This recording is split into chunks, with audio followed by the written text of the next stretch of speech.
Hello, today is uh, September 2025, and I will be picking up in Genesis chapter 41, and this is titled Pharaoh's Dream. And it reads, When 2 full years had passed, Pharaoh had a dream. He was standing by the Nile, when out of the river there came up 7 cows, sleek and fat, and they grazed among the reeds. After them 7 other cows, ugly and gaunt, came up out of the Nile and stood beside those of the river bank. And the cows that were ugly and gaunt ate up the 7 sleek fat cows. Then Pharaoh woke up.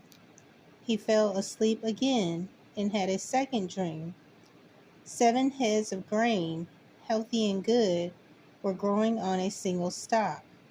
After them 7 other heads of grain sprouted, thin and scorched by the east wind. The thin heads of grain swallowed up the 7 healthy full heads.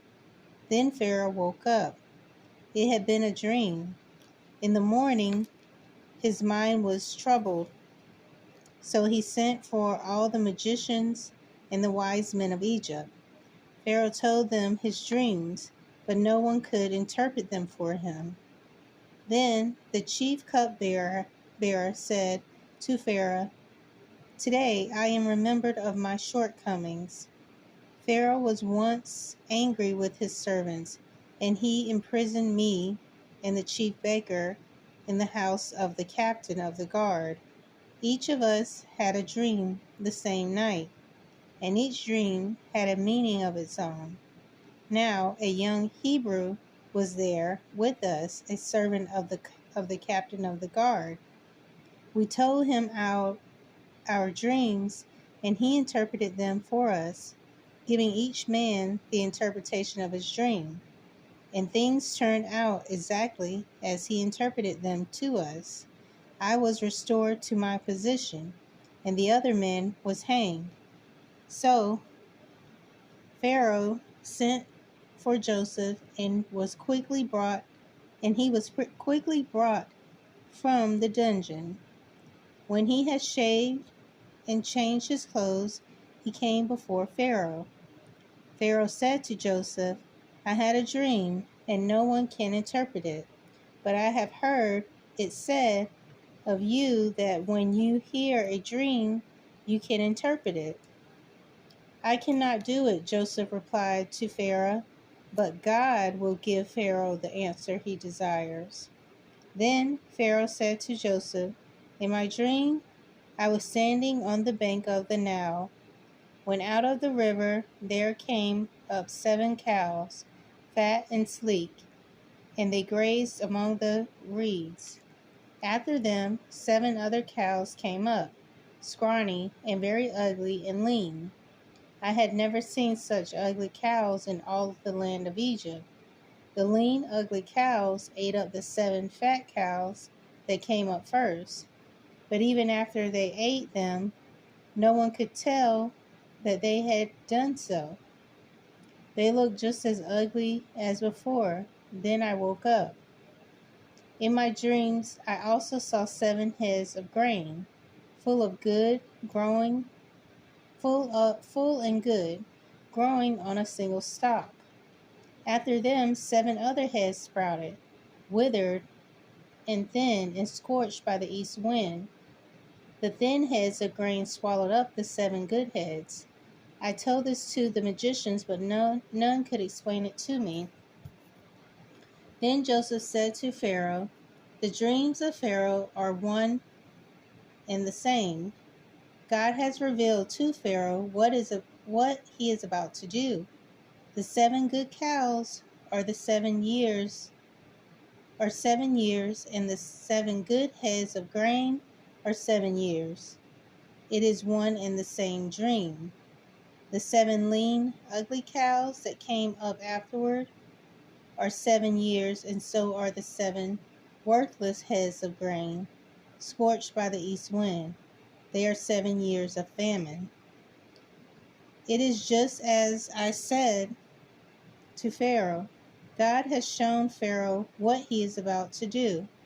7 years of great abundance are coming throughout the land of Egypt, but 7 years of famine will follow them. Then all the abundance in Egypt will be forgotten, and the famine will ravage the land. The abundance in the land will not be remembered, because the famine that follows it will be so severe. The reason the dream was given to Pharaoh in two forms is that the matter has been firmly decided by God, and God will do it soon. And now let Pharaoh look for a discerning and wise man and put him in charge of the land of Egypt. Let Pharaoh appoint commissioners over the land to take a fifth of the harvest of Egypt during the 7 years of abundance. They should collect all the food of these good years that are coming and store up the grain under the authority of Pharaoh to be kept in the cities for food. This food should be held in reserve for the country, to be used during the 7 years of famine that will come upon Egypt, so that the country may not be ruined by the famine. The plan seemed good to Pharaoh and to all of his officials. So Pharaoh asked them, "Can we find anyone like this man, one in whom is the Spirit of God?" Then Pharaoh said to Joseph, "Since God has made all this known to you, there is no one so discerning and wise as you. You shall be in charge of my palace, and all of my people are to submit to your orders.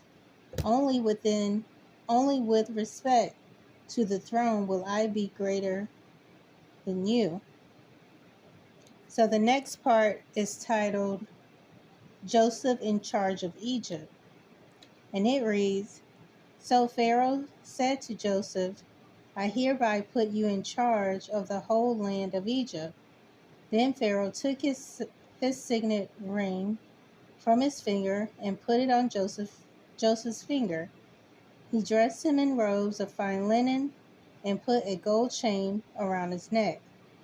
He had him ride in on a chariot as his second in command, and men shouted before him, "Make a way." Thus he put him in charge of the whole land of Egypt. Then Pharaoh said to Joseph, "I am Pharaoh, but without your word, no one will lift a hand or a foot in all Egypt." Pharaoh gave Joseph the name, Zephnath-Pineah, and gave him Asenath, daughter of Potiphar, priest of On, to be his wife. And Joseph went throughout the land of Egypt. Joseph was 30 years old when he entered the service of Pharaoh, king of Egypt.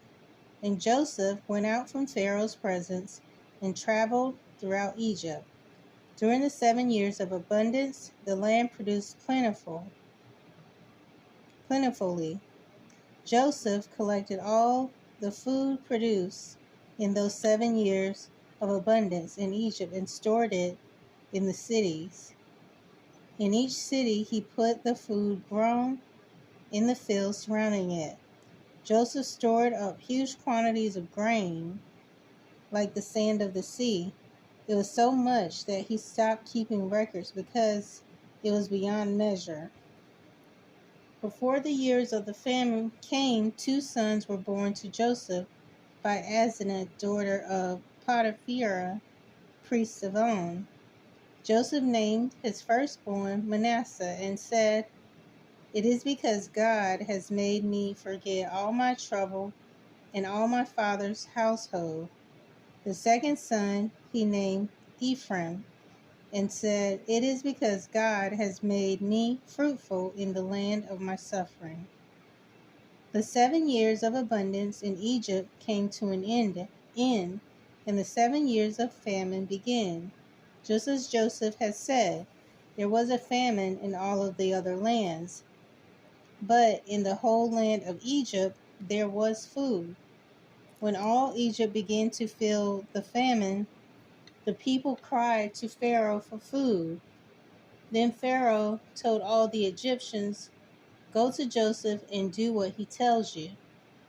When the famine had spread over the whole country, Joseph opened the storehouses and sold grain to the Egyptians, for the famine was severe throughout Egypt, and all the countries came to Egypt to buy grain from Joseph, because the famine was severe in all of the world.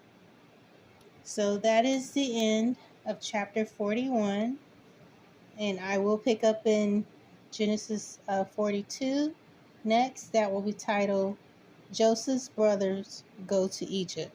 So I hope you'll join me again. Thanks.